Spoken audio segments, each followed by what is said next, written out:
দর্শক, এটা আমাদের একটি গ্যাপের প্রদর্শনী। গ্যাপ পদ্ধতিতে আমরা এখানে চিচিঙ্গা চাষ করছি।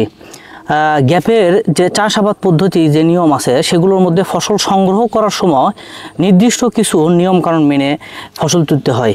হাতে গ্লোভস থাকবে, শরীরে অ্যাপ্রন থাকবে, মুখে মাস্ক এবং মাথায় টুপি থাকবে। কারণ আমাদের শরীরের অনেক সময় দেখা যায় অনেক জীবাণু ফসলে যাতে না চলে যায়, এই কারণে আমাদের হাতে কিন্তু অবশ্যই গ্লোভস লাগায় এই গ্যাপের ফসলগুলো উত্তোলন করতে হবে। এবং গ্যাপ পদ্ধতিতে যে ফসলটা যে আমরা ক্যারেটে রাখবো, এটা অবশ্য পরিষ্কার পরিচ্ছন্ন রাখতে হবে। এই কারণে আমরা একটা কেচি নিছি এবং একটা পরিষ্কার ক্যারেট নিছি। এখন আমরা এখান থেকে ফসলগুলো আমাদের কৃষক ভাই সংগ্রহ করবে। চলুন দর্শক, আমরা ফসল সংগ্রহ করার, গ্যাপ পদ্ধতিতে ফসল সংগ্রহ করার পদ্ধতিগুলো দেখি।